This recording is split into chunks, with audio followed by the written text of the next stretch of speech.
Hello माँ। मैं राजू बोल रहा हूँ। कैसी हो माँ? मैं ठीक हूँ बेटे। ये बताओ तुम और बहू दोनों कैसे हो? हम दोनों ठीक हैं माँ। आपकी बहुत याद आती है। अच्छा सुनो माँ, मैं अगले महीने इंडिया आ रहा हूँ तुम्हें लेने। क्या?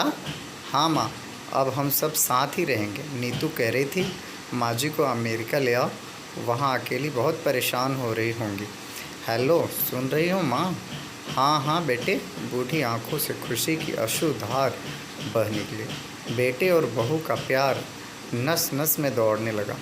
जीवन के 70 साल गुजार चुकी सावित्री ने जल्दी से अपने पल्लू से आंख पोंछे और बेटे से बात करने लगी। पूरे 2 साल बाद बेटा घर आ रहा था। बूढ़ी सावित्री ने मोहल्ले भर में दौड़ दौड़ कर ये खबर सबको सुना दी। सभी खुश थे कि चलो बुढ़ापा चैन से बेटे और बहू के साथ गुजर जाएगा। राजू अकेला आया था। उसने कहा कि माँ, हमें जल्दी ही वापस जाना है, इसलिए जो भी रुपया पैसा किसी से लेना है वो लेकर रख लो, और तब तक मैं किसी प्रॉपर्टी डीलर से मकान की बात करता हूँ। मकान? माँ ने पूछा। हाँ माँ, ये मकान बेचना पड़ेगा, वरना इसकी देखभाल कौन करेगा? हम सब तो अमेरिका में ही रहेंगे। बूढ़ी आंखों ने मकान के कोने कोने को ऐसे निहारा जैसे किसी अबोध बच्चे को सहलाएगा। आनन फानन और औने पौने दाम में राजू ने मकान बेच दिया। सावित्री देवी ने वो ज़रूरी सामान समेटा जिससे उसको बहुत ज़्यादा लगाव था। राजू टैक्सी मंगवा चुका था। एयरपोर्ट पहुंचकर राजू ने कहा, माँ तुम यहाँ बैठो, मैं अंदर जाकर सामान की जांच और बोर्डिंग और वीज़ा का काम निपटा लेता हूँ। ठीक है बेटे। सावित्री देवी वहीं पास की बेंच पर बैठ गई।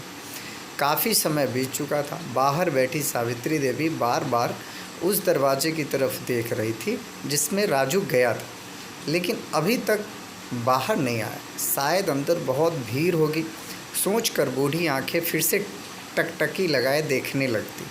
अंधेरा हो चुका था। एयरपोर्ट के बाहर गहमा गहमी कम हो चुकी थी। माँ जी किससे मिलना है? एक कर्मचारी ने वृद्धा से पूछा। मेरा बेटा अंदर गया था टिकट लेने, वो मुझे अमेरिका लेकर जा रहा है, सावित्री देवी ने घबरा कर कहा। लेकिन अंदर तो कोई पैसेंजर नहीं है। अमेरिका जाने वाली फ़्लाइट तो दोपहर में ही चली गई। क्या नाम था आपके बेटे का? कर्मचारी ने सवाल किया। राजू। सावित्री ने चेहरे पर चिंता की लकीरें उभर आई थी। कर्मचारी अंदर गया और कुछ देर बाद बाहर आकर बोला, माँ जी, आपका बेटा राजू तो अमेरिका जाने वाली फ़्लाइट से कब का जा चुका। क्या? वृद्धा की आंखों में आंसुओं का सैलाब फूट पड़ा। बूढ़ी माँ का रोम रोम कांप उठा। किसी तरह वापस घर पहुंची, जो अब बिक चुका था। रात में घर के बाहर चबूतरे पर ही सो गई। सुबह हुई तो दयालु मालकिन ने कमरा रहने को दे दिया। पति की पेंशन से घर का किराया और खाने का काम चलने लगा। समय गुजरने लगा। एक दिन मकान मालिक ने वृद्धा से पूछा, माँ जी, आप क्यों नहीं आप अपने किसी रिश्तेदार के यहाँ चली जाएं? अब आपकी उम्र बहुत होगी, अकेली कब तक रह पाएंगी? हाँ, चली तो जाऊँ, लेकिन कल को मेरा बेटा आया तो फिर यहाँ कौन उसका ख्याल रखेगा?